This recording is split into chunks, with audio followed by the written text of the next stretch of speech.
किस रूप में इस धरती के प्रति अगाध निष्ठा को प्रदर्शित करने के संस्कारों के साथ जोड़ता है। सूक्त कहता है माता भूमि पुत्रोहम पृथिव्या, यानी धरती हमारी माता है, हम सब इसके पुत्र हैं। एक पुत्र का मां के प्रति क्या कर्तव्य है, ये बताने की आवश्यकता नहीं होती। किसी भी सभ्य समाज को इन सब बातों के बारे में बताने की आवश्यकता नहीं होती। और संपूर्ण जीव सृष्टि में अगर आप देखेंगे तो यह स्वतः प्रकृति प्रदत्त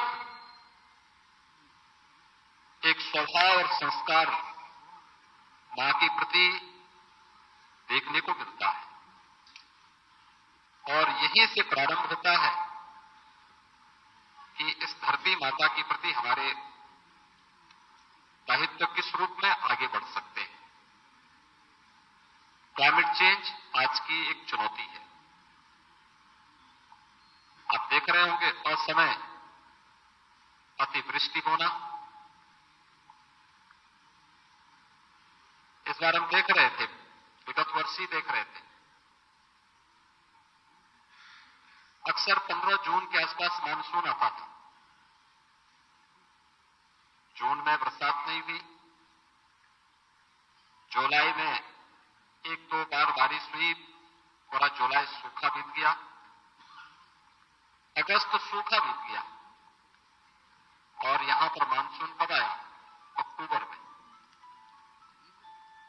लोग मान के चलते हैं कि उस समय तो बरसात होगी ही नहीं, लेकिन पहली बार उत्तर प्रदेश जैसे राज्य में भी हम लोगों को अक्टूबर के महीने में बाढ़ की त्रासदी का सामना करना पड़ा।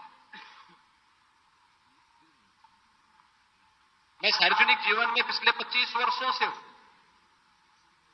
मैंने 25-30 वर्षों में कभी नहीं देखी कि कभी बाढ़ अक्टूबर के महीने में आई हो। लेकिन इस बार अक्टूबर के महीने में उत्तर प्रदेश के कई जनपद बाढ़ से पूरी तरह प्रभावित थे। आपने इस सीजन में भी देखा होगा, और केवल उत्तर प्रदेश ही नहीं, देश के तमाम राज्यों में वर्तमान की जो बारिश हो रही है, नवंबर में बारिश नहीं, दिसंबर में नहीं, जनवरी में नहीं, फरवरी में भी नहीं, मार्च के अंत से शुरू हुआ है ये साइकिल, और अभी भी तमाम राज्यों से प्रभावित है। यानी जब किसान को पानी की आवश्यकता है उस समय बरसात नहीं है, लेकिन जब किसान अपनी मेहनत से अपनी फसल को तैयार करके उसे काटने के लिए जाता है, तब असमय अतिवृष्टि या ओलावृष्टि से उसकी पूरी मेहनत में पानी फिर जाता है।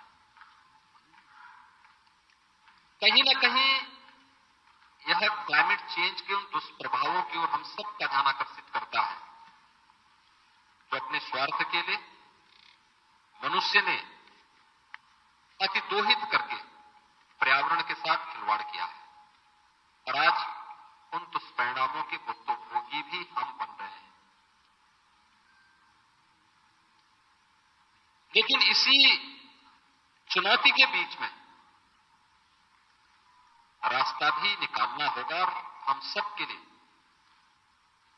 अत्यंत गौरव का विषय है कि दुनिया को उस दिशा में भारत आज लीड कर रहा है। भारत उसे एक नेतृत्व दे रहा है प्रधानमंत्री मोदी जी के नेतृत्व में। दुनिया के अंदर जहां कहीं भी इन मुद्दों पे चर्चा हो रही है, अभी लाइव की बात माननीय केंद्रीय मंत्री श्री भूपेंद्र यादव जी ने अपने आपके सामने रखी कि हमारी लाइफस्टाइल पर्यावरण के प्रति किस रूप में होनी चाहिए। प्रधानमंत्री जी के स्लोगन को आज दुनिया अंगीकार कर रही है, और उसमें हम इस नेशनल कॉन्क्लेव के साथ प्रदेश की राजधानी लखनऊ में हैं। आप सब जानते हैं उत्तर प्रदेश भारत की आबादी का सबसे बड़ा राज्य है, के अंदर कुल क्षेत्रफल का जितना भूभाग उत्तर प्रदेश के पास है, उससे कई ज्यादा उत्तर प्रदेश की आबादी है। उस सब के बीच इतनी बड़ी आबादी इसलिए है क्योंकि मनुष्यों के रहने के लिए अनुकूल परिस्थिति यहां पर है। उपजाऊ भूमि है, पर्याप्त जल संसाधन है, एक समय पर्याप्त मात्रा में वनाच्छादन भी था,